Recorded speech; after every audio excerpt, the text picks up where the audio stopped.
Bonjour les runners, bonjour les sportifs, bonjour au petit monde de la course à pied, c'est Seb et je suis ravi de vous retrouver en ce vendredi de rentrée pour le 114e épisode du podcast À côté de mes pompes qui n'a pas cessé durant l'été, durant toute cette période estivale.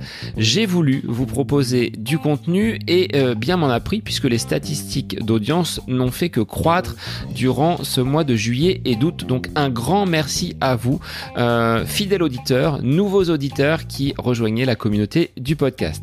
Pour ce qui est de mon bilan course à pied en août, du moins bilan sportif, parce qu'il n'y a pas eu que de la course à pied, c'est plutôt pas mal avec cette course donc du côté de Saint-Brévin, ces foulées des dunes qui ont été le point d'orgue, on va dire, de ma préparation d'été, avec un petit peu moins de course à pied là sur la dernière semaine, ayant un genou qui commençait à tirer un petit peu. La voilure a été réduite au niveau des allures, au niveau des sorties également, en fourchant le vélo et en réalisant un petit peu plus de travail en piscine. Alors je vais pas dire que je vais me lancer aujourd'hui dans du triathlon, mais j'ai fait quelques longueurs histoire de soulager un petit peu les jambes. Alors si vous voulez continuer à écouter le podcast, abonnez-vous si vous ne l'avez pas déjà fait sur votre application préférée et puis commentez, likez, partagez. Ça c'est quelque chose d'organique, de pouvoir partager en story à vos proches, à vos amis, à vos collègues peut-être qui se sont peut-être mis en résolution de rentrée à pratiquer la course à pied. Branchez-les sur le podcast À côté de mes pompes. Alors, est-il possible de se bonifier avec l'âge lorsque l'on pratique la course à pied à l'image d'un bon vin qui prendrait de l'épaisseur avec le temps? Eh bien, c'est la question que j'ai posée à mon invité du jour et c'est un des thèmes de mon échange avec Ludovic Pommeret. Alors, ce nom vous parle peut-être puisque Ludovic est le récent vainqueur de la TDS, donc cette course de l'Ultra Trail du Mont Blanc, parcourant 145 km pour 9100 mètres de dénivelé.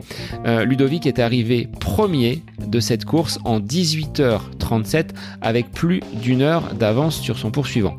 Et du haut de ses 47 ans, Ludovic, qui n'était pas attiré par les sports d'endurance durant sa jeunesse, se montre aujourd'hui bien plus à son avantage sur les courses au long cours. C'est un des monstres sacrés du trail et il aura vécu une année depuis cette UTMB 2021 où il termine à une 4e place, course d'ailleurs qu'il a remportée en 2016, il aura vécu une bien belle année puisqu'il est vainqueur de la Diagonale des Fous au mois d'octobre dernier. Il a réalisé sur son premier marathon à Annecy un chrono en 2h31 et sur la Western States, il obtient une belle 6e place. Le point d'orgue de sa saison étant donc cette victoire sur l'une des courses les plus difficiles de l'UTMB, en l'occurrence la TDS. Alors qu'est-ce qui fait courir Ludovic? Puisqu'il n'est pas professionnel à 100%, il exerce une activité professionnelle à 80% en tant qu'ingénieur informatique, mais dans cet épisode, il nous livre comment il aborde l'activité physique dans son quotidien, de quoi se compose et de quelle façon s'articulent ses séances. Ce passionné prendra en octobre prochain le départ de la Diagonale des Fous pour une 30e édition, mais cette fois-ci en compagnie de sa femme à qui il a offert ce cadeau. Alors vous me direz, c'est un drôle de cadeau, mais pour leurs 30 ans de vie commune, Ludovic assurera le ravitaillement dans la course et il franchira la ligne, je l'espère, avec son épouse, main dans la main. Alors un grand merci Ludo à toi pour cet échange rempli de sincérité et de sourire.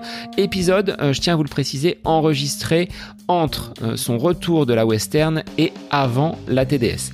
Merci pour ta gentillesse et ta disponibilité. Alors moi je vous laisse en compagnie de Ludovic Pommeret, un des monstres sacrés du trail en France, pour ce nouvel épisode du podcast À côté de mes pompes. Bonne écoute à vous.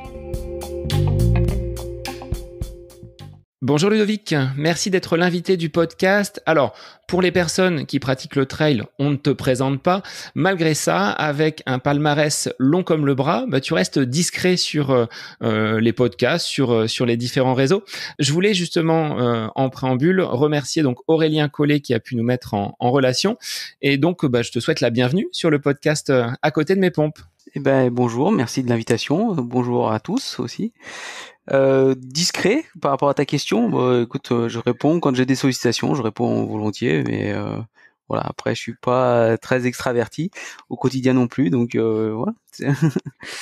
Tu laisses parler la poudre, on va dire, et tu fais parler de toi par les chronos et par les compétitions. Ouais, bah après je suis pas à la base je suis plus un coureur qu'un Instagrammeur ou voilà. Donc ouais, c'est ce que voilà. Disons que par la force des choses, on est obligé d'être un petit peu présent sur les réseaux sociaux. Mais voilà, c'est plus par rapport aux partenaires qui demandent ça plus que qu'un besoin que j'ai de le faire. Et puis voilà, même si ça me dérange pas trop de le faire quand j'ai une actualité, mais faire de la publication pour de la publication, ça m'intéresse pas vraiment. Alors, Ludovic, je vais te laisser te présenter. C'est un petit peu l'état civil, toi, comme je demande à mes élèves en début d'année. L'âge, la profession, la situation de famille, qu'on te connaisse un petit peu mieux avant de basculer rapidement sur ton CV de sportif et connaître justement d'où vient ta passion pour le trail. Donc, je te laisse déjà nous en dire un petit peu plus sur ton état civil. Alors, Ludovic Pomeray, donc je suis un homme, je suis marié à une femme, j'ai 2 filles, l'âge on le dit encore, hein, 47 ans cette année, et voilà, donc sinon je suis ingénieur en informatique et je travaille pour le contrôle aérien suisse, ce qui a fait parler de lui il y a pas si longtemps que ça, donc pas forcément bien, mais voilà, donc je suis dans cette boîte depuis, ça fait une quinzaine d'années, quoi. Donc, entreprise qui, aujourd'hui, te permet quand même d'exercer ta passion du trail. C'est pas une profession, le trail, pour toi. Tu as quand même cette activité qui t'occupe toute la semaine et toute l'année. Ça, c'est ton gagne-pain principal. C'est ça. Donc, on nous considère, on me considère assez souvent comme professionnel, en fait, du trail, mais voilà, j'ai une activité principale, professionnelle, qui est cette formation d'ingénieur et ce travail d'ingénieur en informatique pour Skyguide, et qui jusqu'au 1er janvier était à 100%, et je suis passé à 80% depuis début janvier pour libérer un petit peu de temps. Et donc, mieux te préparer pour de futures échéances, dont on pourra parler tout à l'heure par rapport à cette année 2022 qui a déjà bien commencé pour toi. On reviendra dessus donc plus en détail. Au niveau du sport, Ludovic, est-ce que tu as toujours été un amateur de très longue distance, amateur de montagne, tel que tu l'es aujourd'hui? Qui était Ludovic quand il avait quelques années de moins en tant que petit sportif en culotte courte? Alors en culotte courte, ça remonte un petit peu, mais j'étais pas du tout intéressé par les sports d'endurance. Je trouvais ça un petit peu chiant en fait, pour tout dire. Voilà, j'étais pas vraiment intéressé par courir, et voilà, c'est pas quelque chose qui m'intéressait. Je faisais plutôt des sports de glisse, comme du snowboard et du windsurf, un planche à voile, voilà. Chose un petit peu plus ludique, on va dire. Et c'est un petit peu voilà, le goût de l'effort est un petit peu venu sur le tard, quoi, on va dire. Tu habitais déjà en montagne, ou tu as installé justement ton lieu d'habitation proche justement de ces montagnes parce qu'aujourd'hui tu fais du trail? Non, j'habitais déjà en montagne en fait. Mon père travaillait à Valoir en fait, en tant que directeur d'air en montée. Donc j'ai toujours vécu en montagne. J'ai fait mes études à Grenoble, voilà, où il y avait les montagnes proches aussi, et aussi des lacs pour faire de la planche. Donc voilà, c'est pas, disons que j'ai toujours été dans la région, en tout cas en Rhône-Alpes, et c'est pas à cause ou grâce au trail que je suis venu m'installer ici, quoi. Alors, comment cette passion du trail est-elle venue? Et aujourd'hui, parce que l'endurance, c'est ton domaine, et tu vas nous dire que aujourd'hui, tu t'ennuies quand même un peu moins, ça t'embête un peu moins de faire de très très longues distances. Mais au démarrage, quel a été le facteur déclenchant pour que tu bascules dans cette pratique? Donc comme je te disais, j'étais pas du tout dans ces sports, ni d'athlétisme, ni voilà, de course à pied.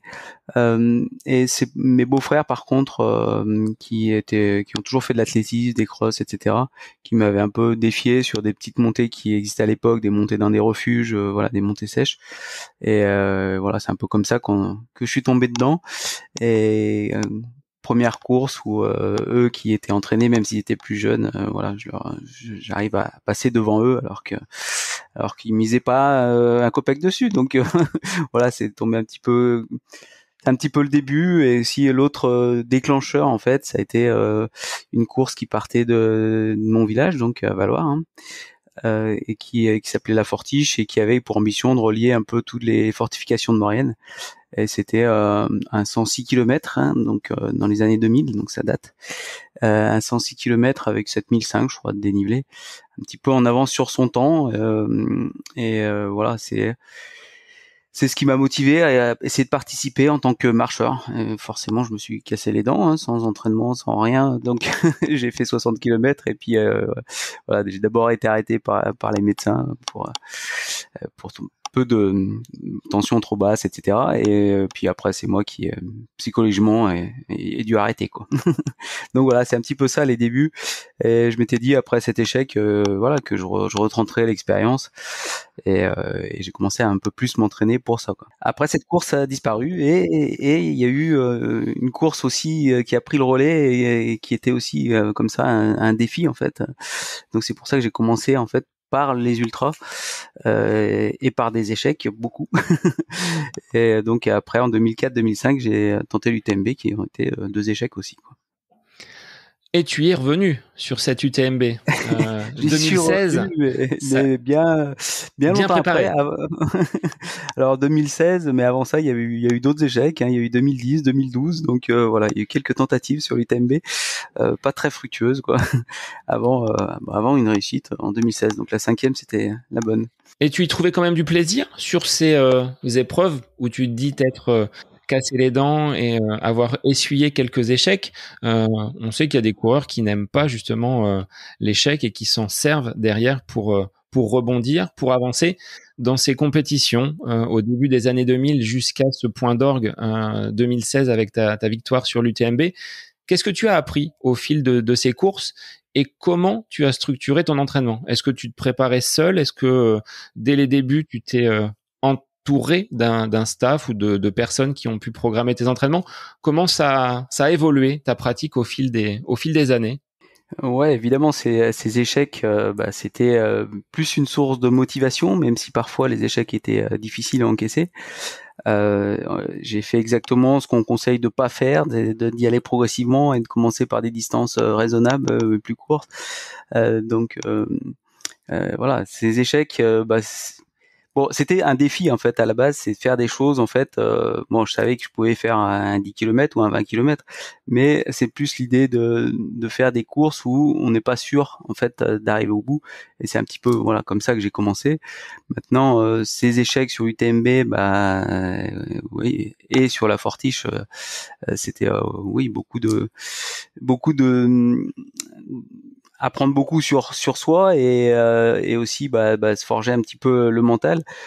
Tous ces échecs, quand on focalise principalement sur essayer de réussir à terminer une course, hein, je parlais pas de performance, quoi, mais essayer de terminer une course et que au final cette course se passe mal, on n'arrive pas au bout.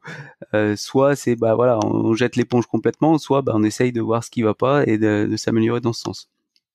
Maintenant, j'ai toujours travaillé je me suis toujours entraîné seul ou avec mes beaux-frères, enfin voilà, mais pas de coach en fait, jusqu'à 2014 où voilà, par un petit peu le hasard, je suis qualifié en fait pour l'équipe de France pour les mondiaux en Annecy en 2015.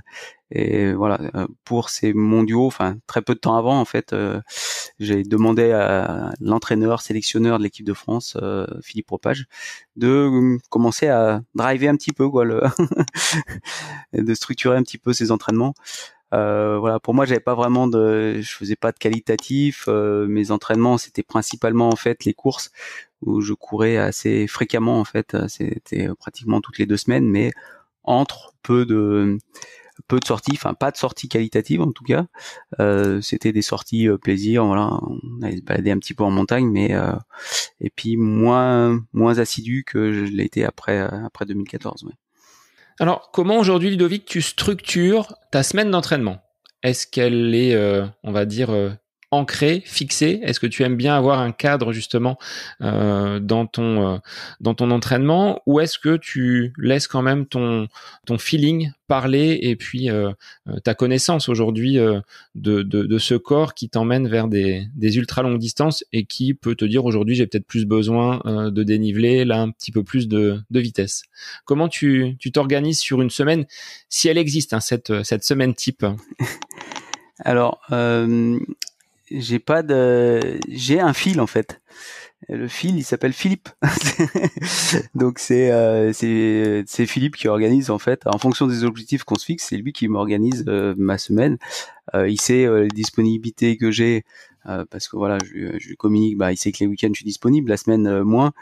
Donc c'est lui qui organise tout ça et on définit ensemble en début de saison les objectifs en gros de la saison. Et enfin voilà, je pense que si on a un entraîneur, après il faut lui faire confiance, et je suis ce qui me prescrit en fait sur la semaine. Donc une typique en fait, un entraînement typique, c'est quand même 2 séances de fractionnés par semaine, une sortie un peu plus longue le week-end quand on a plus de temps. Voilà, donc c'est un grand fil conducteur, c'est plus qu'un fil conducteur, hein, j'essaye quand même de m'y tenir. Après, j'ai un petit peu des variations en fonction j'adapte un petit peu en fonction de comment se passe ma semaine, si j'ai eu pas de dispo.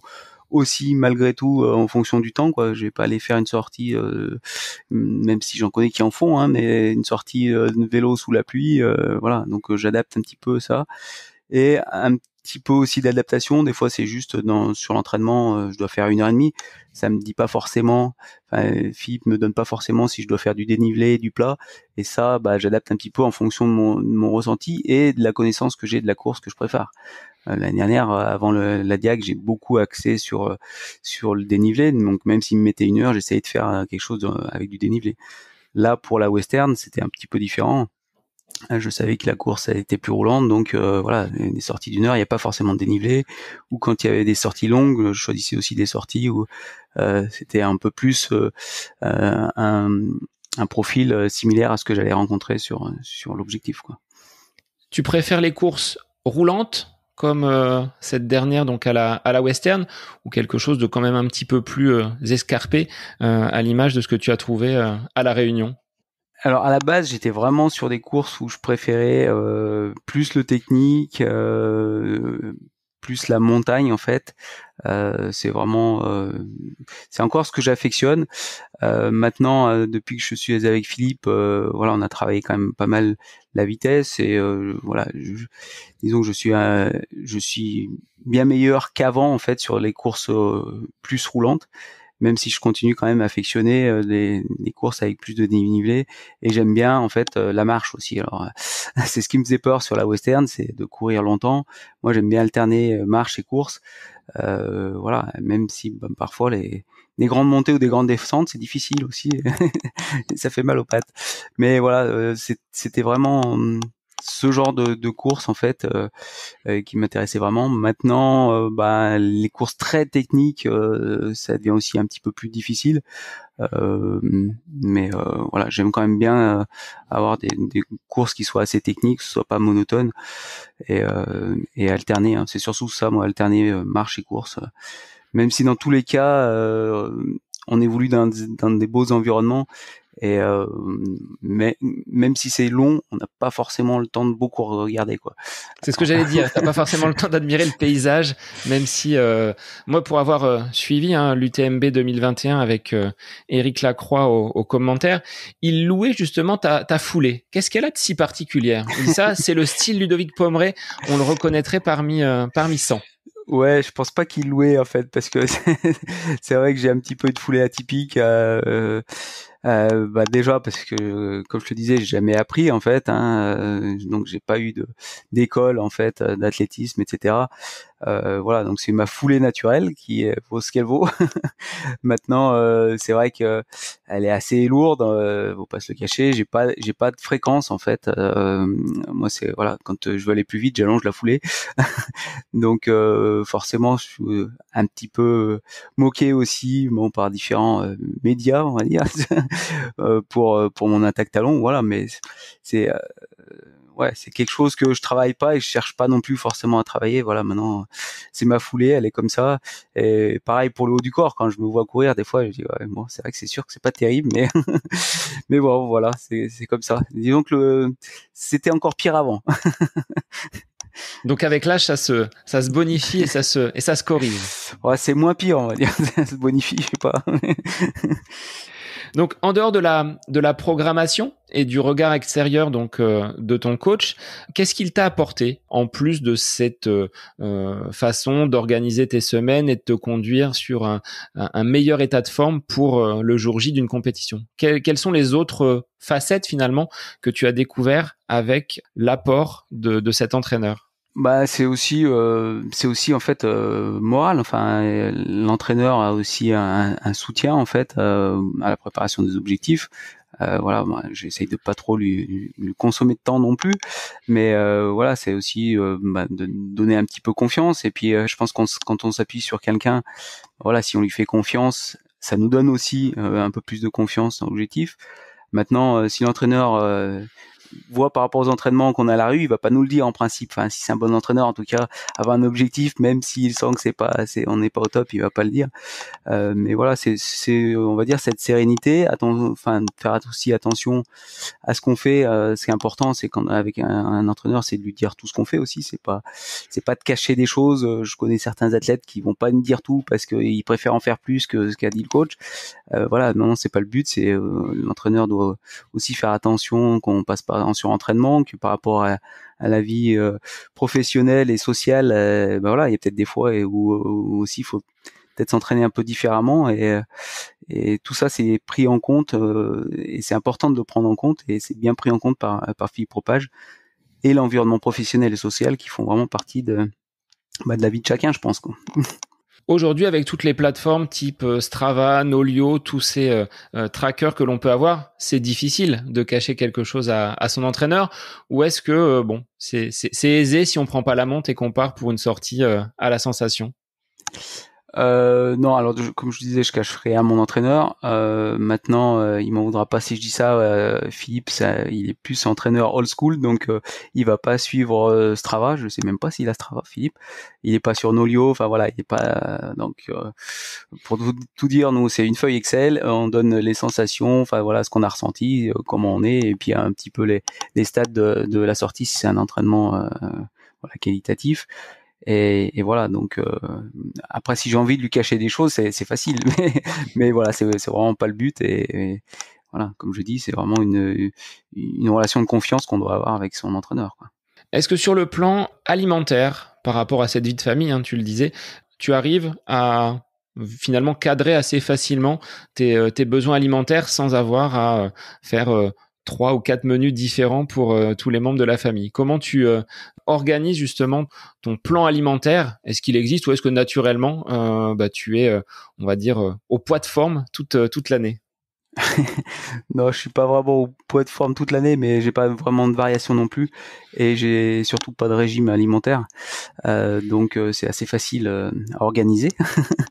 Voilà, ça fait. Enfin, je l'ai dit souvent, j'ai pas de régime particulier. Je sais qu'il y a des choses que je fais pas correctement, mais c'est pas une contrainte que je veux m'imposer au niveau de la nourriture. Je veux aussi que ça reste un plaisir, et puis voilà, des gourmandises que peut-être qu'il faudrait pas que je mange, c'est pas grave, je m'en prive pas forcément sans essayer de tomber dans l'excès, mais voilà, je sais que je mange trop sucré, trop de charcuterie, trop de bonbons, donc voilà. Mais voilà, ça reste un plaisir. On fait ouais, on passe du temps, on fait quelques sacrifices sur d'autres pans en fait de sa vie, et puis je pense voilà, celui-là je préfère le garder, même si à l'approche vraiment de grosses échéances, j'essaye de faire un petit peu plus attention, mais c'est relativement court terme, et je pense que j'aurai une marge de progression là-dessus que j'ai jamais voulu vraiment travailler, quoi. Je crois que c'est Aurélien qui disait également avoir une grosse appétence pour le chocolat, mais au vu du nombre de kilomètres que vous parcourez, les garçons, je pense que les tablettes, elles sont vite éliminées, et vous avez le droit de vous autoriser ce genre de léger excès. Est-ce que tu as déjà mesuré sur un ultra la quantité, on va dire, d'alimentation et le nombre de calories que vous étiez prêt à perdre, que ce soit même avec l'hydratation. Est-ce qu'on perd beaucoup sur ces ultra longues distances, que ce soit le Grand Raid, la Western ou l'UTMB? Alors en calories, je sais pas dire. Après, est-ce que ce qu'il y a sur les montres, c'est fiable? Ouais, je sais pas. C'est pas du tout quelque chose que je calcule et voilà. Moi, ce que je fais attention sur les courses, c'est à ce que j'ingère en fait. J'essaye d'être régulier dans mon alimentation. Maintenant, ce que j'ai vraiment dépensé, je sais pas comment ça se calcule, si ça se calcule. Je fais pas non plus de prise de mesure de poids avant, après, etc. Sachant que je sais pas si c'est vraiment pertinent de faire ça parce que c'est quand même beaucoup d'eau aussi qu'on va perdre après un ultra. Souvent quand même, même si on boit, on a quand même une phase de déshydratation. Donc voilà, je j'ai pas tellement une approche scientifique de la discipline que ce soit voilà au niveau diététique ou voilà même dans la recherche de l'entraînement. Je laisse ça à Philippe qui fait ça très bien et je m'en contente quoi. Et qu'est-ce que tu aimes consommer sur ces très longues distances? Au début, ça peut être du sucré, mais après, est-ce que y a pas une envie de basculer sur d'autres aliments, peut-être un peu plus salés? Enfin, comment tu vis tes courses? Est-ce que c'est peut-être différent en fonction de la saison, de la météo? Qu'est-ce qui réconforte un ultra trailer comme toi quand le ravito arrive? Alors, la diététique de course, pour moi, elle est assez simple parce que j'ai mis un peu longtemps à trouver ce qui me convenait. Dans mes débuts, j'ai essayé un petit peu tout, et pour l'instant, ce qui me convient, c'est uniquement de l'eau ou de l'eau gazeuse et des gels toutes les 30 minutes environ. Et ça jusqu'à la fin de la course. Donc voilà, ça peut être une quarantaine de gels tranquillement sur les courses. Maintenant, s'il y a quelque chose qui me fait envie, j'hésite pas non plus à le prendre.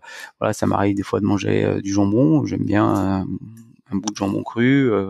Voilà, c'est à l'envie. Il y a des fois, ça va être du coca, ou alors je fais tout à l'eau gazeuse. Enfin voilà, c'est en fonction du ressenti, et je pense que si on le supporte, en tout cas au niveau digestif, faut se priver de rien, en tout cas sur un ultra quoi. Je pense que c'est mieux d'écouter ses envies et de prendre ce qui fait plaisir quoi. Mais pour vraiment l'apport énergétique, voilà, moi c'est des gels. Donc là où je suis chez Oversteam, ça se passe très bien avec les gels et l'eau quoi. Ce que j'ai varié un petit peu là récemment aussi sur la Western, c'est par rapport à une course où il fait très chaud, où on va perdre beaucoup on va transpirer beaucoup. C'est les apports en sels minéraux, donc j'ai utilisé aussi pas mal d'électrolytes. Beaucoup plus que d'habitude. D'habitude, j'en utilise un petit peu, mais voilà, là, c'était pratiquement à chaque ravitaillement, j'avais un petit sachet d'électrolytes, voilà, pour essayer de compenser un peu ce qu'on avait perdu en transpiration. J'ai utilisé un petit peu à la diagonale, mais dans une moindre mesure. Voilà. Là, je savais que sur la Western, une hydratation était une part importante aussi de la course. Est-ce que tu le sens quand il y a un besoin, que ce soit en hydratation ou en énergie? Ça se traduit par quoi? Est-ce qu'il y a des signes sur ton corps qui t'alertent sur ce besoin justement de se ravitailler? Il y a des courses, on va dire sur route, c'est beaucoup plus facile, mais là avec un dénivelé, des montées, des descentes, comment tu arrives à repérer justement ces moments où ton corps te dit Ludovic, il faudrait peut-être recharger un petit peu là en nourriture pour pouvoir continuer à avancer. J'essaye de pas arriver à ce stade-là, et justement en fait d'anticiper et de les prendre en avance.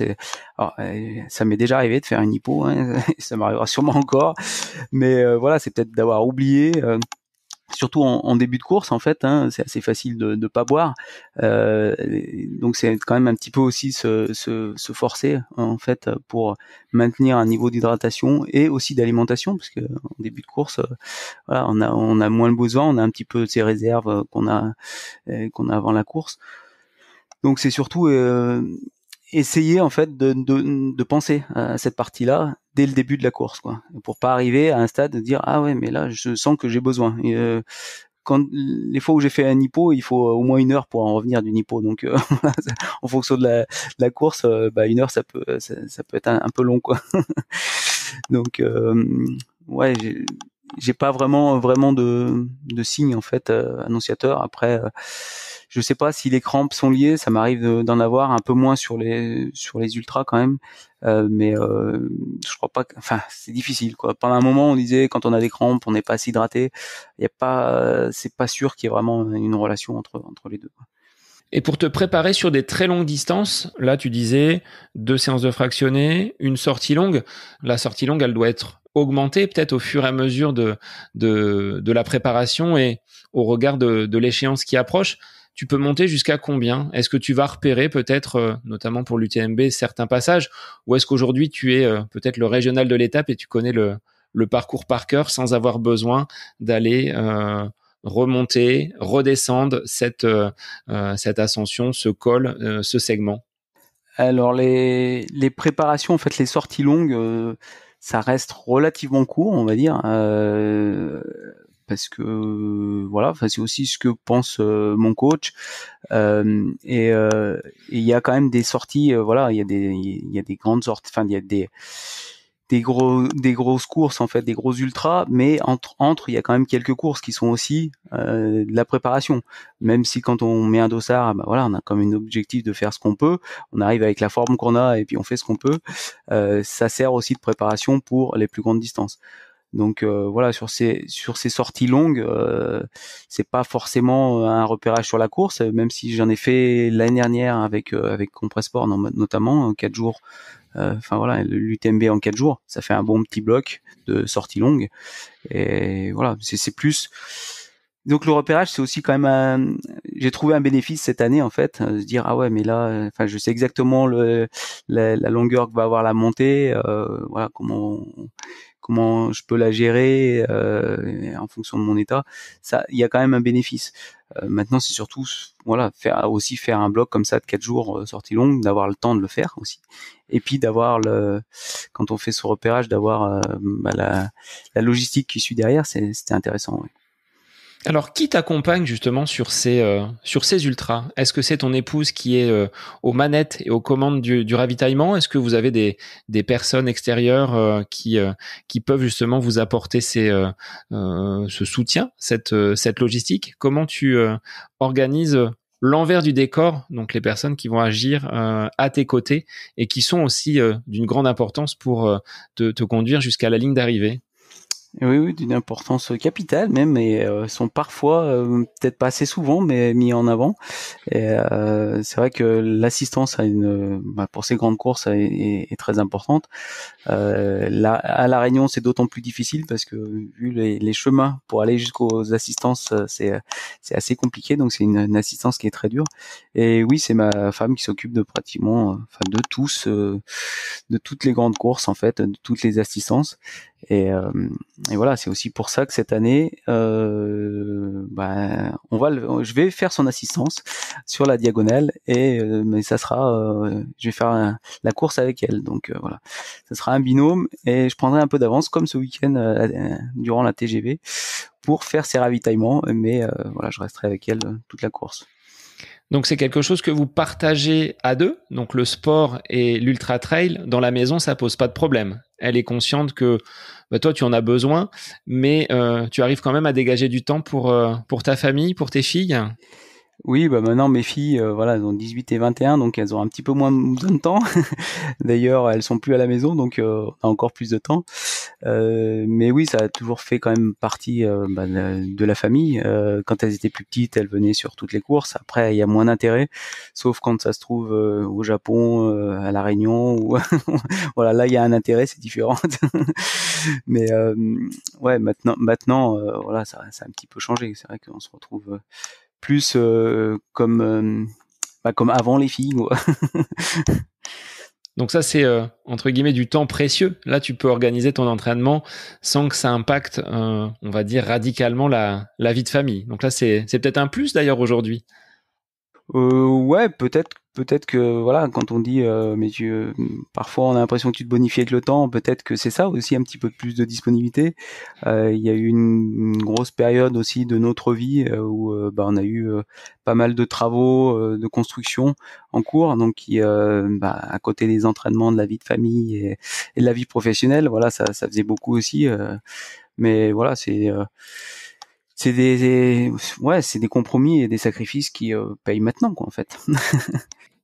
Alors, est-ce que tu pratiques, parce que ça je te l'ai pas demandé tout à l'heure, d'autres sports en complément, que ce soit du renfo, que ce soit du VTT, peut-être le ski l'hiver, ou est-ce que tu es orienté à 100% vers la course à pied et le trail?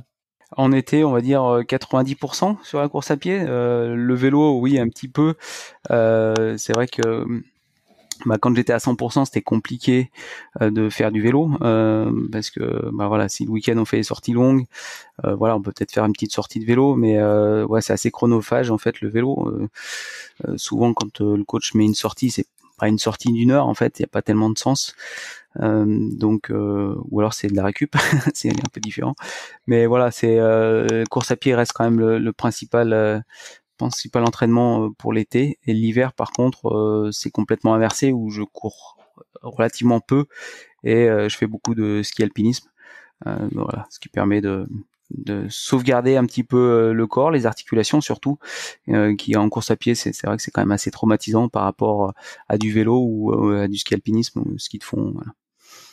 Autre aspect, Ludovic, qui te caractérise, ça c'est tes beaux-frères qui le disent, que tu as un mental au-dessus de la moyenne. Et c'est ce qui te permet justement, quand peut-être un coup de mou arrive, tu le disais tout à l'heure, une hypo qui pointe le bout de son nez, bah, tu vas pouvoir rebondir et le mental va faire le reste. Est-ce que c'est vrai?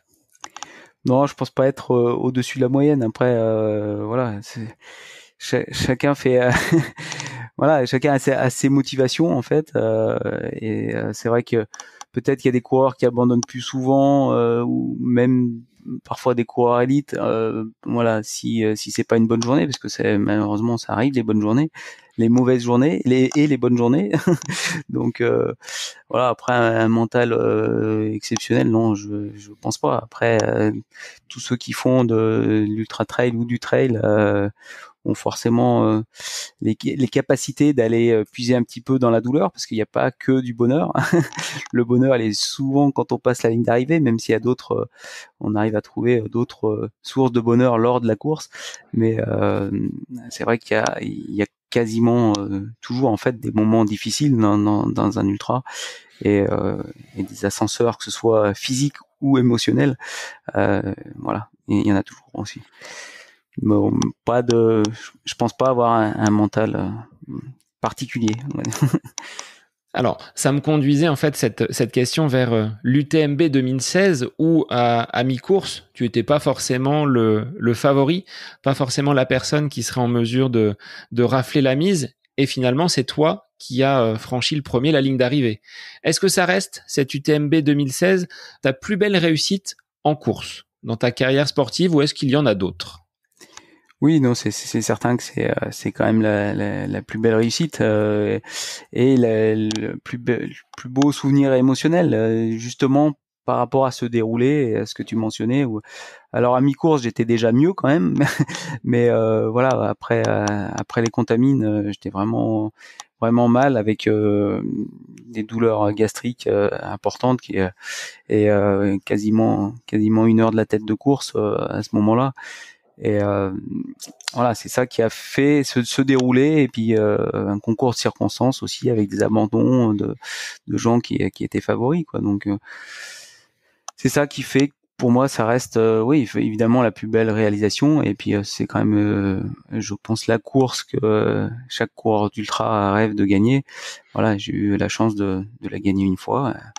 Il y en a qui ont plus que de la chance et qui arrivent à la gagner 4 fois, mais bon, voilà, une c'est déjà bien, donc je m'en satisfais, quoi.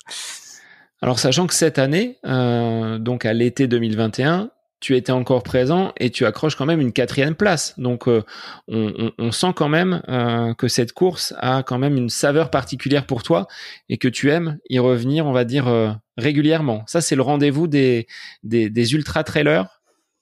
Oui, c'est quand même une grande fête sur la semaine, une grande fête de l'ultra trail où on retrouve plein de collègues qui courent ou pas d'ailleurs, hein, mais qui souvent sont présents cette semaine. Et puis oui, c'est vrai qu'en 2021, ben voilà, gourmand comme je suis, j'ai accroché du chocolat et je m'en satisfais aussi, quoi. Mais même si au final j'ai mis 20 minutes de moins que lorsque j'ai gagné, mais voilà, ça dépend aussi des autres concurrents et cette année, bah ça a peut-être moins craqué qu'en 2016, quoi. Quand on part pour une telle distance, à quoi on pense? Est-ce que, tu le disais, alors peut-être qu'aujourd'hui, tu te dis: «Bon, je sais me gérer, je sais que je peux arriver, à l'arrivée et je vais viser autre chose», mais sur, les premières éditions, sur, peut-être encore aujourd'hui, je sais pas, sur, ces courses sur lesquelles tu t'alignes, quand on prend le départ d'un ultra, à quoi on pense? C'est une bonne question. Je sais pas. Allez, vous avez 4 heures, c'est parti. Non, moi au départ d'une course, il y a toujours un mélange d'excitation et de peur en fait. Donc voilà, comme je disais, on sait qu'il va y avoir des hauts et des bas. Une course 100% parfaite, je sais pas si j'en ai vraiment déjà eu, mais ouais, c'est pour ça que j'entendais une interview sur la Western là comment il s'appelle, Eden Hawks, qui était vraiment très confiant. Bon, au final, il finit deuxième, c'est pas mal, mais mais voilà, peut-être un excès de confiance aussi amène à prendre plus de risques. Mais à quoi on pense au départ d'un ultra et même pendant, c'est toujours une question qu'on pose et j'ai un peu de mal à répondre à Parce que ça, tu le quoi. disais tout à l'heure, l'endurance, le fait de courir longtemps, tu trouvais ça assez ennuyeux. Donc, je me dis, sur une telle distance, quand il y a plus de 100 kilomètres, voire 160 comme la Westerns, qu'est-ce que l'on peut, entre guillemets, échafauder comme plan pour passer le temps? Parce que tu le dis, t'as pas le temps de regarder le paysage. Ça va trop vite.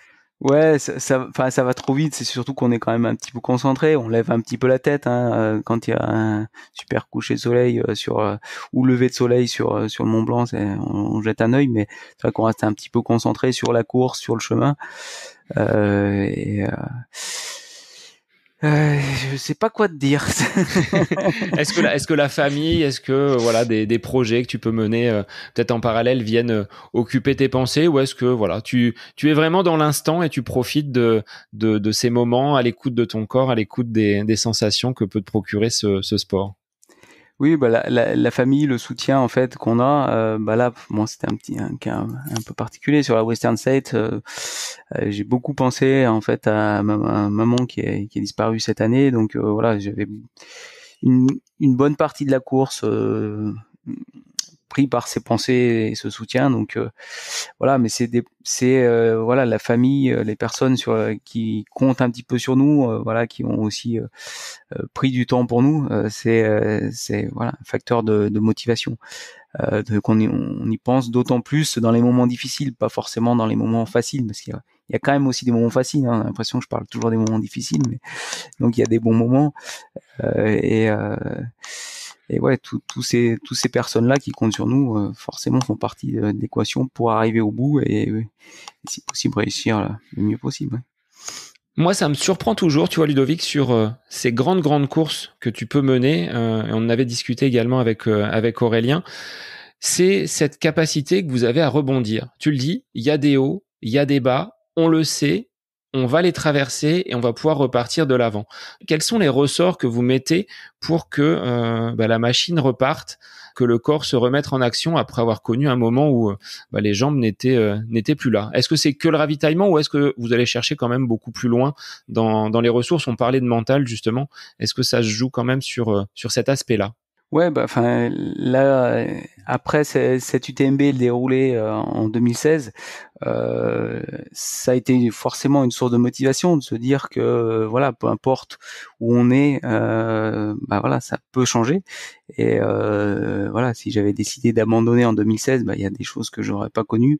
Et voilà, j'étais pas dans l'objectif d'abandonner parce que j'avais eu beaucoup d'échecs dessus et voilà, quelle que soit ma place, je voulais terminer le tour complet.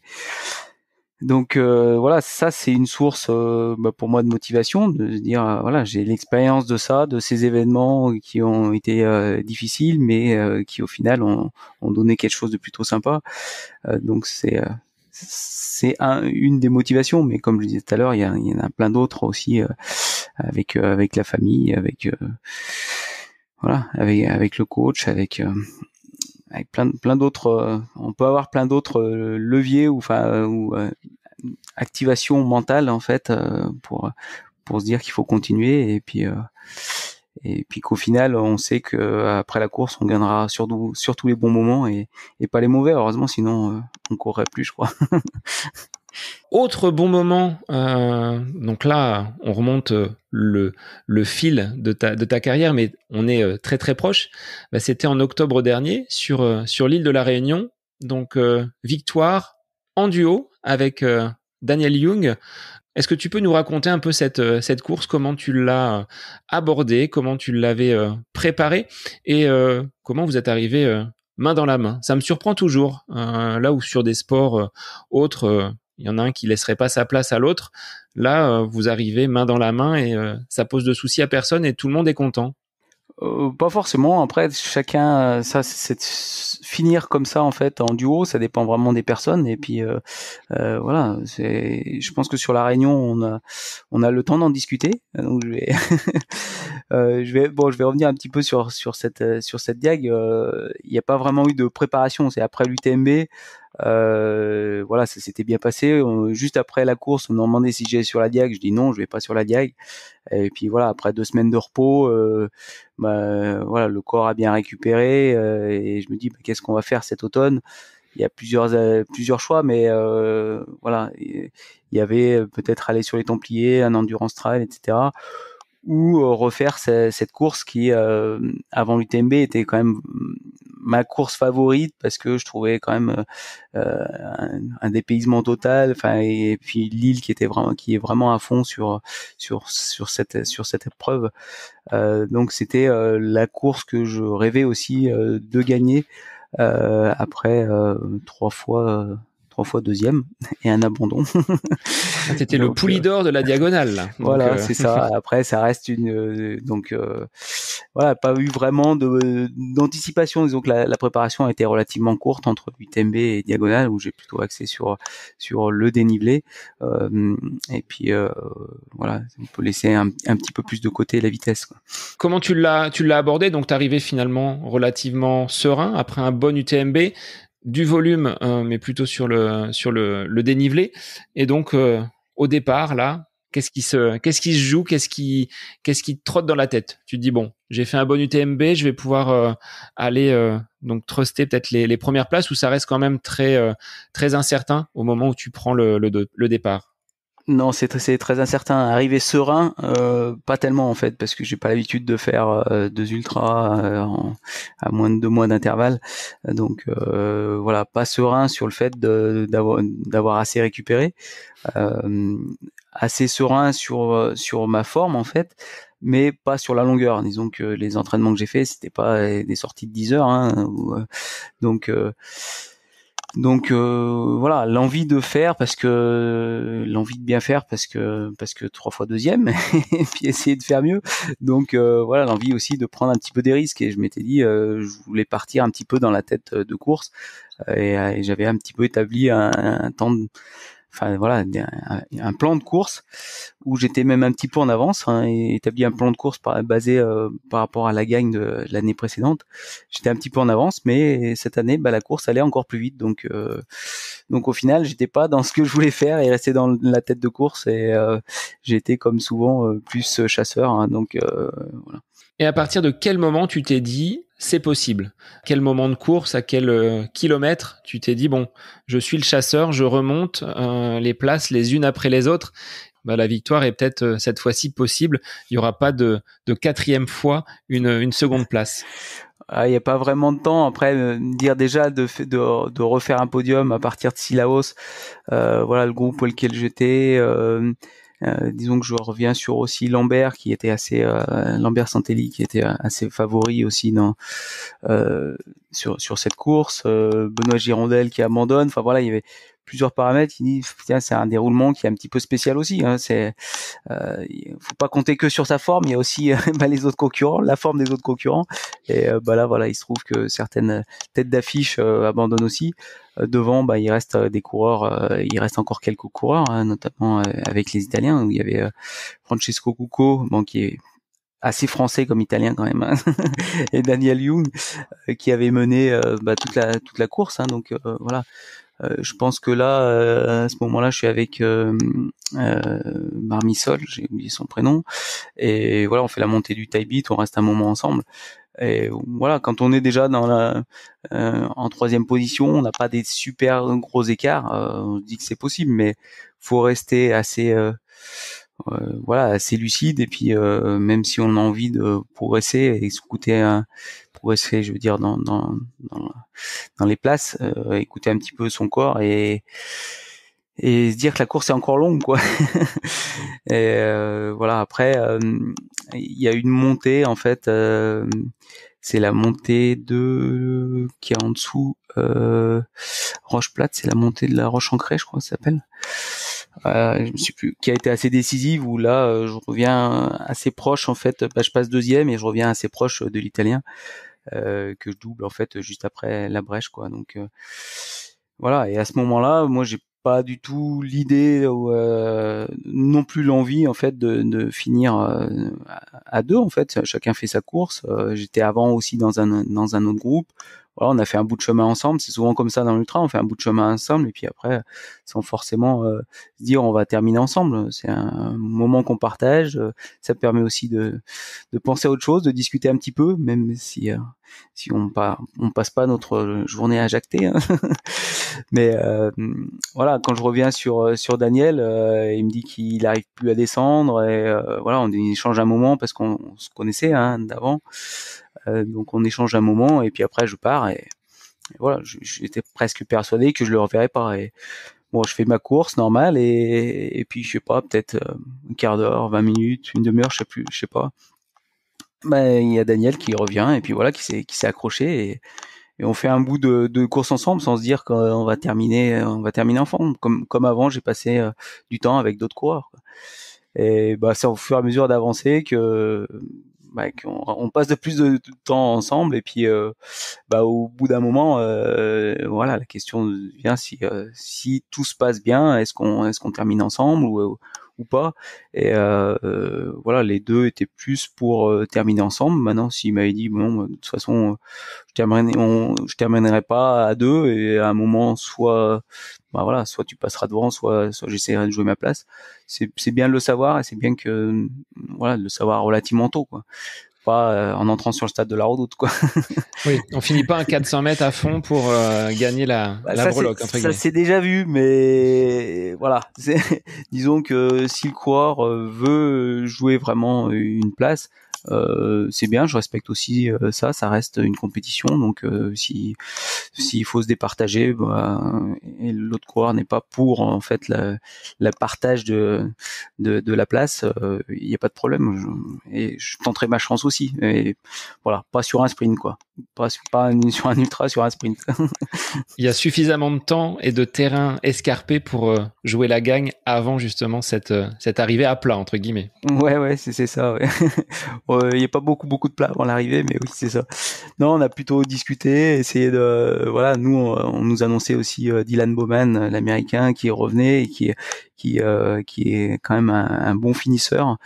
Voilà, on s'est dit, peut-être qu'on peut aussi s'aider et éviter qu'ils reviennent dessus et puis on verra où on va. En se disant, si tout va bien des deux côtés, on termine ensemble. Maintenant, il peut toujours y avoir une défaillance. Et voilà, on va pas forcément attendre l'autre. Donc c'est juste qu'on soit clair sur le bout de chemin qu'on fait ensemble et essayer de s'allier un petit peu, voilà, se tenir compagnie aussi, quoi. Donc pas de regret de ne pas avoir franchi seul cette ligne d'arrivée, ou est-ce que ça te titille encore de te dire bon, j'aimerais bien maintenant après 3 deuxièmes places, une première place ex aequo, franchir la ligne d'arrivée en solo?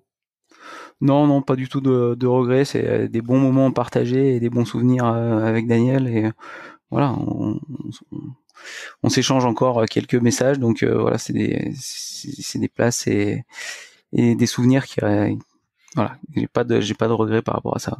Maintenant on me dit est-ce que tu aurais pu être devant, derrière, j'en sais rien et puis voilà, je veux pas le savoir. Parce que c'est sûr que si on s'était dit non, de toute façon on finira pas ensemble, j'aurais pas attendu la dernière descente pour essayer de faire une différence parce que je pense que en descente voilà, il est plus fort que moi, je pense.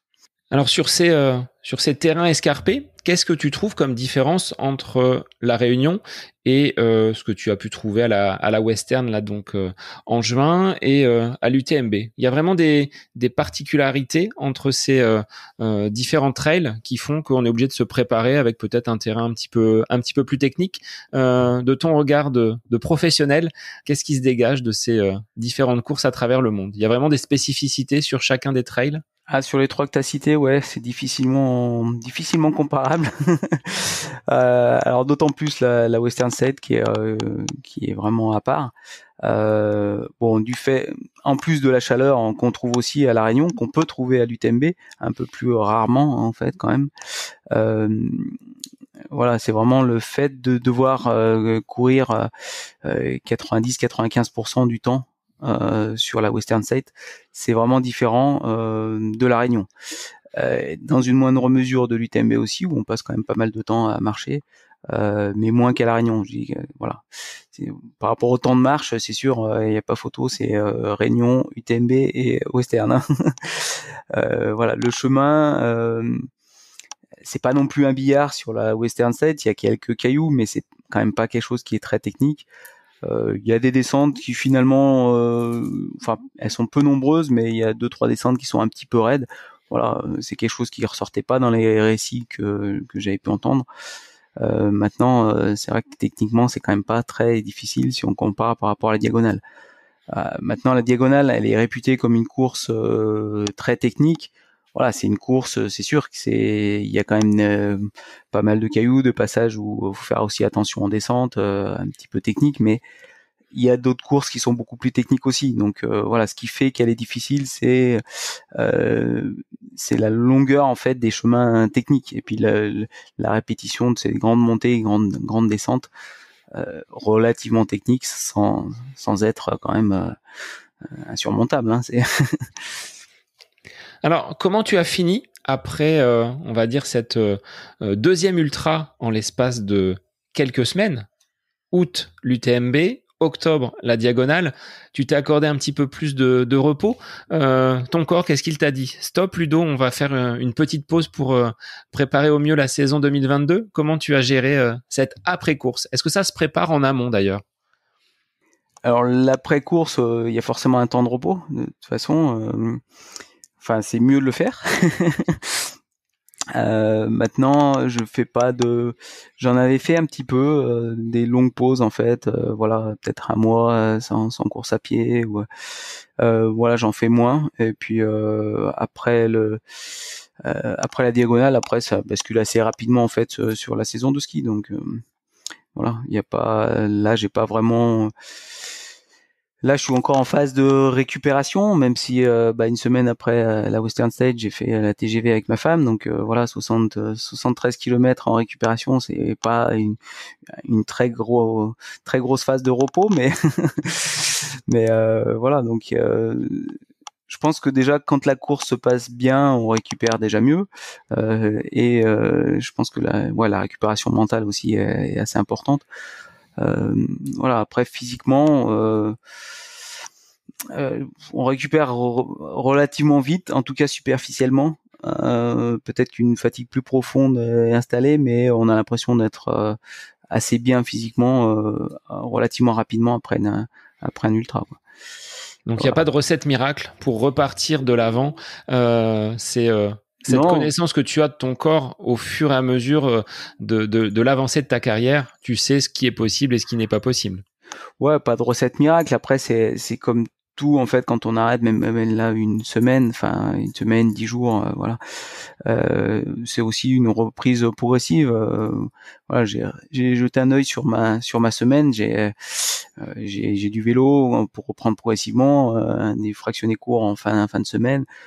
Voilà, on va reprendre en fait un petit peu, voilà, un entraînement en fait plus progressif. Et donc la semaine d'après, on met pas une sortie longue de 4 heures ou 2 séances de fractionnés.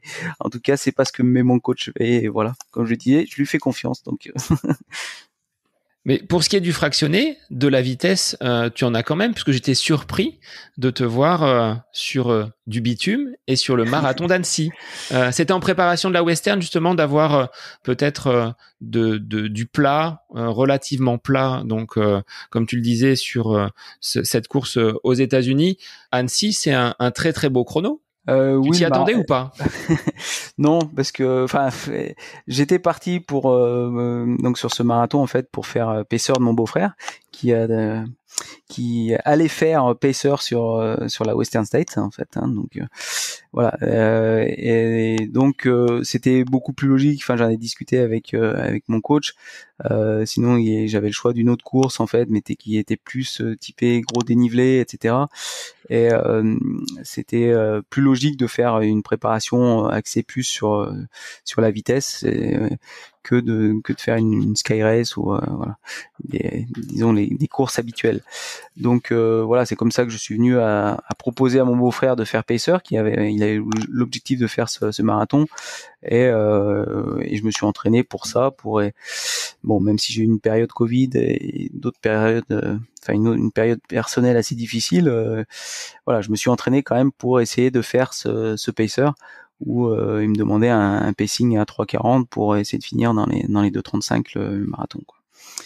Donc je pensais que je pouvais tenir 3,40, je savais pas combien de temps. Vu la préparation, voilà, j'espérais tenir le semi-marathon sur cette allure-là, quoi. Et donc ça a été jusqu'au bout finalement. Est-ce que ton beau-frère t'a suivi? Est-ce que le pacer Ludovic a été bon? Non, il a pas été bon en fait. Mais c'est quand même pas entièrement de ma faute, parce que en début de course, voilà, mon beau-frère Damien me demandait 3,40, mais on était en dessous. Voilà, bon, premier kilomètre c'est un petit peu normal, souvent il y a un peu d'euphorie, etc. Mais on est en dessous de 3,30. Et après on a fait beaucoup de kills en 3,30, 3,35, alors qu'on a un PS à 3,40, alors 5 secondes ça peut paraître peu, mais voilà, ça suffit pour basculer du côté obscur. Et voilà, donc un petit peu trop rapide, et parfois, alors que c'était moi le pacer, c'est moi qui me retrouvais derrière mon beau-frère, donc voilà, peut-être que là-dessus, je sais pas s'il y a un manque de confiance ou par rapport à mon pacing, mais voilà, j'étais pas entièrement responsable de la survitesse sur le début. Après voilà, donc après pour lui, le début de course s'est bien passé, mais voilà, je pense que cette allure peut-être un petit peu trop rapide par rapport à ses prévisions, voilà, ont été un petit peu fatales. Et quand après, je disais, bah là, on est à 3,40, et voilà, il n'arrivait plus à suivre le rythme. Et voilà, j'ai essayé pendant 1 ou 2 kilomètres de rester avec lui, de le motiver, et après, voilà, j'ai dit, bah, j'y vais, quoi. Et puis, et puis j'ai terminé avec la vitesse que je pouvais. Même si ça a baissé un petit peu en fin de marathon, voilà. Ça reste un temps que non, si on m'avait dit que je pouvais faire ce temps avant, j'aurais pas misé dessus, quoi. Donc là aujourd'hui, il n'y a pas de bascule de ta carrière de trailer vers le bitume et vers le marathon. Non, tu restes attaché aux montées, aux descentes. Après, au final, sachant que j'ai pu faire ça, j'avais presque un petit regret de dire peut-être que j'aurais pu essayer de faire en dessous de 30, voilà, qui est un palier. Après, voilà, 1 minute ou 2, ça va pas changer ma vie, mais voilà, c'est juste dire, bah voilà, avoir une référence en dessous de 30, ça aurait pu être sympa, mais voilà, c'était imprévisible, donc je suis déjà satisfait avec ce chrono, quoi. Mais là, toi, je regarde une photo justement sur ton profil Facebook. On voit une belle attaque talon, comme tu le disais, et les gens demandent si tu voles. Mais c'est vrai que voilà, il y a une grande amplitude au niveau de la foulée sur la piste cyclable du côté de Sévrier, il me semble. Donc non, mais ça a été une bonne expérience pour préparer ensuite cette western que tu as vécue. Donc là aussi une belle 6e place. Donc ça, t'es sur une bonne dynamique là, avec tu le disais, la chaleur vécue sur cette course américaine. Oui, la chaleur, en fait, c'est ce dont on parle le plus maintenant. C'est pas forcément ce qui me faisait le plus peur. Moi, c'était vraiment de devoir courir longtemps, en fait, qui me faisait peur. Et c'est là où j'ai vraiment eu du mal. Pour moi, la chaleur, alors peut-être que indirectement ça a eu un impact, mais la chaleur c'est quelque chose qui est très supportable parce que voilà, on est aussi équipé pour, donc un tour de cou avec de la glace qu'on peut remplir tous les 8 10 kilomètres, donc qui permet quand même de maintenir un peu de fraîcheur, même si il fait très chaud, hein, donc et quand même on a parfois autour des 40 degrés, donc ça reste quand même assez suffocant par moment. Après, le parcours est relativement ombragé, donc on a quand même on n'est pas toujours en pleine cagnasse, quoi. Donc et vraiment ouais, ce qui me faisait peur, c'est de courir très longtemps, et ça a été difficile, notamment parce que très tôt en fait dans la course, j'ai eu les quadrilles en fait dures, en fait des petites contractures aux quadrilles, et les descentes étaient assez difficiles, quoi. Donc voilà, c'est pour ça que ça a été vraiment très dur de continuer de courir, et dans les descentes voilà, assez pénible. Alors est-ce que c'est aussi la chaleur qui a fait que j'ai eu les jambes qui ont vite durci. Disons que déjà à mi-course en fait, j'avais vraiment les quadrilles très durs, donc ça a été une des courses où il a vraiment fallu puiser en fait assez loin dans la douleur pour continuer à courir sur ces douleurs des quadrilles. Donc là, un format donc assez rapide. Est-ce que tu envisages des courses de ce genre dans les mois ou dans les années à venir, ou est-ce que tu préfères rester attaché à ces courses mythiques, donc te revoir peut-être sur l'UTMB ou sur la diagonale? Donc la diagonale, oui, hein, tu le disais avec ton épouse en La paisseur diagonale cette avec ma fois-ci. femme, oui. Alors en paisseur, on aura tous les deux un dossard, mais oui, on restera ensemble.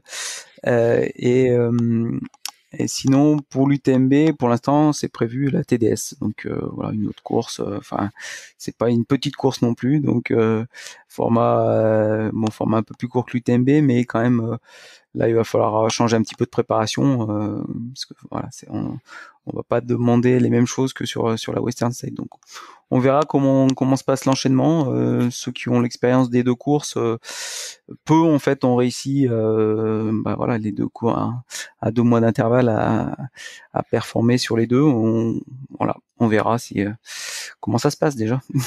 Donc la fin d'année 2022 sera encore bien chargée avec Oui, ces différents ultra, dossards. ouais, là c'est prévu, un ultra tous les 2 mois, donc voilà, le dernier un petit peu spécial, mais l'expérience que j'ai de la TGV en duo avec ma femme, c'est pas parce que l'allure est beaucoup plus lente en fait qu'on n'arrive pas fatigué, quoi. Oui, il faut faire les kilomètres quand même. Oui, il faut faire les kilomètres, et puis c'est un ressenti qui est différent en fait. On évolue à des allures qui sont un petit peu différentes de ce dont on a l'habitude, et notamment la descente, et c'est assez compliqué à gérer quand on n'est pas forcément dans son allure, quoi. Elle avait déjà, ton épouse, ce goût pour la course à pied, ou c'est à force de te voir que tu as réussi à la convertir ou à l'initier à cette pratique du trail et de l'endurance? Non, elle avait déjà fait quelques courses. Après, voilà, elle m'avait toujours dit, ouais, un jour je la ferai cette diagonale. Enfin voilà, je me mettrai un peu le défi d'aller au bout d'une de ces grandes courses. Donc, je vais tout vous dévoiler. C'était un cadeau de son anniversaire en fait. Alors, je lui ai offert ça. Je lui ai dit, voilà, je fais cette course-là avec toi, et on se préparera un petit peu ensemble. Alors, il y avait beaucoup de personnes à qui elle a dit ça, qui ont dit, moi, si mon mari me fait un cadeau comme ça, je divorce. Donc, Donc voilà. là, c'est pas le cas. C'est pas un motif de divorce. Non, elle était très satisfaite de ça. Maintenant, voilà, faut se préparer. Et il y a des moments difficiles. Et là, il y a eu aussi des moments difficiles sur la course ce week-end. Et je pense que sur la diagonale, ça sera aussi une bonne épreuve pour vérifier si les 20, combien, je dis pas de bêtises, 22 ans de mariage tiennent bien. Oui, te trompe pas, parce que bon, après je peux couper, hein, mais si elle écoute, que tu ne fasses pas d'impair sur cet anniversaire de mariage. Ludovic, on n'en a pas parlé jusqu'à présent, mais tu as accompagné et tu fais partie de la team Oka. Comment tu as été repéré? Comment ils t'ont aidé dans ta pratique du sport? Aujourd'hui, est-ce que c'est un sponsor, on va dire, indispensable pour toi, pour réaliser ces jolis chronos et ces performances sur les différents ultra trails? Alors j'ai commencé par être chez Quechua en fait, juste avant Oka. Voilà, j'étais ambassadeur chez Quechua et au début de la marque Oka en fait, l'un des fondateurs, Nicolas Mermou, est venu vers moi pour voilà, pour présenter son produit, pour essayer de me demander si voilà, je voulais porter les couleurs de cette nouvelle marque avec un concept qui était quand même assez spécial pour l'époque. Surtout, je sais pas si tu as vu les premières chaussures, voilà, qui faisaient relativement rire en fait, et par les couleurs, par le design, par le volume, qui Ça était ressemblait à des hydroglisseurs. On avait l'impression d'être voilà, c'était vraiment perché. c'était ça. Donc voilà, ouais, c'était moi j'avais pu du coup les essayer avant de partir avec cette marque et voilà, je regrette pas du tout. Maintenant, on a grandi les deux ensemble et c'est vrai qu'actuellement, bah, ouais, c'est assez indissociable, même si bah, j'ai un contrat, donc c'est pas pour ça que je serai toujours chez Oka. Maintenant, j'espère. Et la marque a bien évolué et je suis content d'avoir grandi avec elle enfin c'est assez réciproque en fait tout ce qui s'est passé. Je pense que je leur dois aussi en fait parce que j'apprécie la chaussure. Alors après on me dit peut-être que c'est pour ça aussi que tu as cette foulée. Bah voilà, mais je pense que c'est quand même une chaussure qui est performante. Maintenant la gamme est assez variée, on arrive chacun arrive à trouver les chaussures à son pied hein. Mais ça reste quand même je pense un acteur qui a vraiment fait bouger le marché de la chaussure. Beaucoup de marques maintenant sont venues un petit peu sur l'oversize et je pense que les athlètes qui font de l'ultra voilà en minimaliste ça existe mais je pense que les bénéfices en fait du confort qu'on peut avoir avec ce genre de chaussures c'est quand même indéniable. Voilà. Donc moi j'apprécie, enfin ça, je pense que tout le monde le sait, vu que ça fait depuis la création de la marque, c'était en 2009 là, j'ai porté la première fois ces chaussures sur ma première diagonale en 2009. Ouais, donc. Et est-ce que sur le trail, vous avez vu l'apparition du carbone ou pas encore sur tes chaussures Oka? Alors oui, j'ai couru le début de la course avec des Tectonics qui sont donc le X en fait chez Oka signifie qu'il y a une membrane, enfin il y a une semelle carbone, que ce soit sur route ou sur trail. Donc la Tectonics c'est chez Oka la première chaussure trail à plaque carbone. Oui. Donc ils se servent aussi de ton expérience pour élaborer les produits. Vous êtes consulté dans ces cas-là pour mettre en place et développer les produits? Alors là, un petit peu plus par le passé. Voilà, maintenant la marque a vraiment grandi avec aussi du développement qui est plus forcément fait uniquement à Annecy comme c'était le cas au début. Donc on a souvent en fait plus des pré-séries, voilà que vraiment. Donc je travaille plus vraiment avec eux en fait pour faire du prototypage. Donc on a plutôt des avant-premières. Voilà, on peut donner les feedbacks dessus, des pré-séries. Voilà, il y a pas si longtemps testé la Zinal 2 qui va sortir prochainement, enfin qui sortira prochainement pour faire des retours, des tests de longévité, etc. Voilà, un petit peu moins vraiment dans qu'est-ce qu'on a besoin, voilà, qu'est-ce qu'on peut amener en fait. Donc ça c'était un petit peu plus quand la marque était plus jeune. Et puis bon peut-être moi j'ai pas assez d'expertise, je suis pas assez voilà, je cours beaucoup maintenant. Donner mon avis, essayer de trouver des concepts qu'est-ce qui me conviendrait mieux. Voilà, j'essaye la chaussure et puis je vois ce que ça me donne, si ça me convient ou pas. Voilà, c'est surtout actuellement le feedback qu'on donne, quoi. Alors, avant de terminer notre long échange, Ludovic, j'avais quelques questions, réponses rapides par rapport à ces différents sujets. Les réseaux sociaux, Strava, tu utilises ou tu utilises pas? Oui, Strava, Strava, Insta, Facebook, voilà. J'ai pas de TikTok, j'ai pas de TikTok, j'ai pas de Twitter. Qu'est-ce qu'il y a d'autre? Moi, j'ai pas Snapchat, mais ouais. Après, voilà, déjà, donc Strava vraiment juste, je l'utilise pas vraiment comme un réseau social, même si je publie enfin, je cache rien. Mon coach est ok avec ça. Ni aux concurrents qui peuvent observer Ni aux comment concurrents. Ludovic se prépare. Voilà. Donc, Parfois, c'est mon coach aussi qui me dit voilà, maintenant il n'y a plus rien de privé sur Strava, tout le monde sait tout ce que vous faites. Mais bon, moi, voilà, ça me dérange pas de savoir, enfin que les autres sachent ce que j'ai fait. Par rapport à la préparation, est-ce qu'on se dit ouais, mais alors ton coach, du coup, tous ses plans sont quasiment publics parce que sur Strava, c'est facile de voir la séance qu'on a fait. Maintenant, voilà, s'il y avait des plans types qui marchaient pour tout le monde, ça se saurait. Donc, un coach, il s'adapte au coureur, il s'adapte à ce qu'il a besoin, et donc c'est pour ça il y a pas vraiment. Enfin, Philippe n'est pas du tout contre partager ça. Donc voilà, tout est public sur Strava, ce qui permet aussi d'éviter les multiples questions, comment tu t'entraînes, etc. Allez voir sur Strava, c'est tout dessus. c'est beaucoup plus simple, en effet. Qu'est-ce que tu penses? Alors, on le voit, et tu le disais, hein, t'es pas l'exemple parce que tu as basculé directement sur de l'ultra, mais cette course un petit peu à la surenchère des kilomètres. Entre guillemets, tu fais, et j'en discutais avec Laurent Tillet qui a fait le marathon du Mont Blanc la semaine dernière. Il trouvait que 42 kilomètres en montagne, c'était quand même quelque chose d'important. Aujourd'hui, il est pour beaucoup commun de monter très rapidement sur peut-être l'UTMB, la diagonale. Est-ce qu'il n'y a pas une course à la surenchère des kilomètres?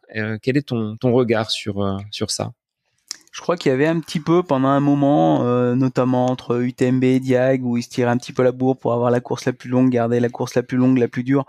Je pense que c'est un petit peu quand même passé, ce challenge. Maintenant, il reste, enfin, il y a toujours des courses qui sont très longues. Thor, il y a comment ça s'appelle en Suisse, tout 360 là, je me La souviens Swiss plus. Peak. Voilà, Swiss Peak 360. Il y a toujours des courses qui sont encore plus longues, quoi.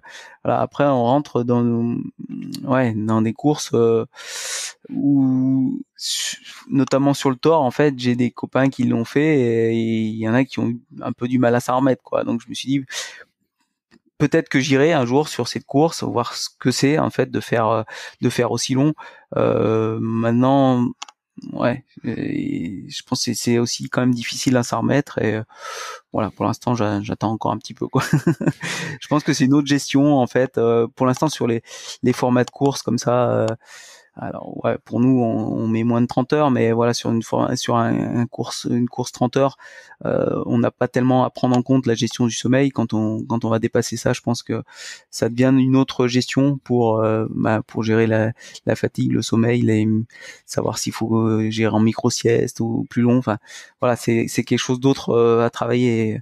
Ouais, c'est un petit peu différent, mais c'est surtout ouais l'expérience de coureur qui courait bien sur des distances plus courtes, ou même jusqu'à des distances 100 miles, 160 km, qui sont allés sur ces grandes courses, et après ça ne sont jamais vraiment remis, quoi. Alors après, est-ce que c'était l'âge, est-ce que on sait pas, mais mais voilà, c'est après, est-ce qu'une course vraiment plus longue et traumatisante, est-ce qu'à 160 km est beaucoup plus traumatisant qu'un 40 km? Avec plus d'intensité et plus de Voilà, rythme. Donc, plus de rythme, surtout en fait les impacts. Enfin, je pense surtout à la descente, parce qu'on descend pas un 40 km ou un cross du Mont Blanc comme on descend un ultra. Donc, on a peut-être des impacts qui vont moins se répéter, mais qui vont être beaucoup plus violents, quoi. Donc voilà, j'ai pas de réponse. Faut demander ça aux scientifiques. Il y a des études qui sont en cours, notamment voilà, sur l'UTMB. Ils font pas mal de recherches là-dessus, quoi. alors, ta vision du trail aujourd'hui, est-ce qu'elle est la même que celle quand tu as commencé dans les années 2000? Et est-ce qu'il y a quelque chose que tu détestes par-dessus tout? Des comportements, des attitudes, des choses qui te hérissent le poil? J'ai pas tellement de choses qui m'hérissent le poil. Après, voilà, de toute façon, on trouve toutes les mentalités. Après, on accepte les gens comme ils sont, quoi. Et voilà. Ce qui peut un petit peu me perturber, c'est un peu les moralisateurs, mais voilà. Ouais, ça me perturbe pas plus que ça. Après, voilà, chacun dit et pense ce qu'il veut. Voilà, non, j'ai pas vraiment de choses qui méritent le poil, ça va. Par rapport aux années 2000, je sais pas si c'est moi en fait qui ai changé. C'est aussi quand même quand j'ai commencé, voilà, l'approche était un petit peu différente. C'était plus une ambiance rando, voilà, pas mal de discussions avec les coureurs. Enfin, un petit peu plus que j'ai retrouvé ce week-end d'ailleurs en courant avec ma femme, où il y a plus d'échanges. Disons que quand on joue un peu plus la tête de course, même si on parle avec les coureurs, ça reste un petit peu moins bon enfant, voilà, un petit peu plus axé sur la performance. Alors que quand on se retrouve dans le milieu de peloton, on a toujours une envie en fait ou un objectif de performance de temps en tout cas. C'est la performance, chacun à son niveau, mais voilà, il y a un petit peu plus de discussion ou d'échanges avec les gens, d'autant plus qu'il y en a quand même un certain nombre qui me connaissent, donc voilà, quand on est dans le pack, on peut discuter un petit peu, et ça je l'avais un petit peu plus quand j'ai commencé, où voilà, on, on discute avec des gens, on se motive pendant un bout de course. Comme je le disais, ça nous arrive encore sur les ultras. L'année dernière, j'ai passé un bon moment à l'UTMB avec Diego, avec Greg. On a couru un moment la nuit ensemble. Donc voilà. Mais voilà, c'est un peu ce qui a changé. Mais je pense pas que ce soit vraiment le trail en lui-même qui a changé ça. C'est plus ma pratique et d'être axé plus sur la performance, même si elle diminue un peu, quoi. Alors, quel conseil, Ludovic, tu donnerais, toi qui as plus de 20 années de pratique dans le trail, quel conseil tu pourrais donner aux personnes qui veulent se lancer dans l'ultra pour, comme toi, durer dans le temps? Quels sont les fondamentaux, les valeurs que tu mettrais en avant? Je suis un peu mal placé pour parler parce que si je dis commencer doucement et aller progressivement, 110, monter progressivement voilà. Dans les distances, c'est exactement ce que j'ai pas fait, donc donc difficile de donner. Je veux pas faire non plus le moralisateur. Hein. Je t'ai dit que c'est quelque chose que j'appréciais pas vraiment, oui. Même si ça me gênait pas. Donc voilà, chacun est libre de découvrir en fait aussi ses limites comme il l'entend. Voilà, maintenant c'est les conseils qu'on donne, c'est de commencer tranquillement, d'autant si on commence jeune. Moi, j'ai pas commencé vraiment jeune, donc je pense quand même que le corps a besoin d'une période d'adaptation quand on va dans l'endurance, et voilà, il y a une musculation qui se met en place, et je pense que c'est pas sur un an, c'est quelque chose qui doit se mettre en place sur plusieurs années. Notamment, je pense souvent comme exemple quand j'ai commencé, notamment avec mes beaux-frères, à courir sur ces montées sèches, les descentes, voilà, j'avais toujours mal aux genoux, je pense qu'il y a une musculature qui se met autour pour compenser, voilà, les impacts qu'on peut avoir, les chocs, pour maintenir un petit peu toutes ces articulations tout en place. Donc voilà, c'est pour ça je pense qu'on dit aussi d'y aller progressivement. Maintenant, comment durer, j'en sais rien. Déjà, faut dire merci à papa, maman. Ça, c'est la première chose. Il y a quand même, on est malheureusement pas tous égaux devant ce qu'on a reçu. Donc, je pense qu'il y a quand même aussi une part génétique. Maintenant, attention aussi à l'entraînement et au surentraînement. Moi, je pense que ce qui permet de conserver, c'est ce dont on parlait tout à l'heure, par rapport à mixer l'activité en hiver, d'avoir une activité qui demande en fait toujours beaucoup d'activation cardiaque, musculaire, mais qui est moins traumatisante que la course à pied, parce que ça reste quand même traumatisant. Donc voilà, je pense que cette pratique mixte en fait de ski alpe et course à pied permet quand même de sauvegarder un petit peu l'organisme. Maintenant, de toute façon, voilà, en vieillissant, l'organisme vieillit aussi, mais on essaye de ralentir un petit peu ces effets-là, et voilà, garder. Je pense que c'est pas bien non plus de couper complètement, et puis de perdre aussi les muscles qui permettent de sauvegarder un petit peu les articulations, quoi. Bon, alors les auditeurs prendront ces conseils avec la plus grande attention. Avant de terminer et de clôturer notre échange, un instant que je vais appeler l'instant à côté de mes pompes. Je voudrais que tu nous livres une activité non sportive que tu aimes faire dans ta vie de tous les jours, mais qui n'a aucun lien avec le trail et avec le sport. Ce serait quoi cet instant à côté de mes pompes, justement? Je pense que je fais beaucoup de bricolage en fait. Alors j'appelle bricolage, mais on a quand même construit notre maison, donc c'est un peu plus que du bricolage. Et voilà, donc ça reste quelque chose qu'on fait relativement souvent. Bon, ça reste une activité physique, hein, donc quand même quand on est plus dans la construction. Mais voilà, après jardinage, c'est pas vraiment ma passion, un peu plus celle de ma femme. Mais voilà, après bois, enfin ouais, pas mal de bricoles, d'activités manuelles quoi. Donc toujours en mouvement. Ouais, quand même un petit peu. Ouais. Alors, Ludovic, sur quel réseau les gens peuvent te retrouver? Donc pour l'entraînement, c'est sur Strava, tu l'as dit. Pas TikTok, pas Snapchat, mais les autres réseaux, oui, tu es présent un petit peu quand même. Ouais, Facebook. Alors c'est vrai que pour les jeunes, Facebook, ils connaissent même plus. Mais Facebook, Insta, et puis ouais, c'est les deux principaux. Ouais. Disons que j'ai autant d'abonnés sur Strava que sur que sur Insta, quoi. Mais Donc ça en dit long sur les personnes qui te suivent et qui ont justement envie de voir de quelle nature sont tes entraînements et ce que tu peux faire au quotidien. Mais en tout cas, Ludovic, un grand merci d'avoir pris du temps dans ton emploi du temps, je pense, bien chargé pour répondre à ces questions et qu'on puisse échanger sur ce qu'est justement ta carrière de sportive qui dure et qui ne va pas s'arrêter là. Donc un grand merci à toi. Eh ben merci, j'espère qu'elle s'arrêtera pas là, et puis j'espère que j'étais pas trop à côté de mes pompes pour les réponses. Hein, donc... globalement non, c'était plutôt raccord. On a suivi la trame, mais voilà, on a pu échanger. Et, ta façon finalement de faire vivre ce qui est ta passion, je pense plairont aux auditeurs. Donc encore merci, et puis on suivra tes prochaines aventures sur les différents trails parce qu'il y a encore de belles choses à vivre. En tout cas, merci. Merci à vous, et puis bonne soirée alors. Eh bien, pour les auditeurs, merci à vous également de vos écoutes. Et puis, je vous dis à la semaine prochaine pour un nouvel épisode du podcast À côté de mes pompes. Belle semaine à vous.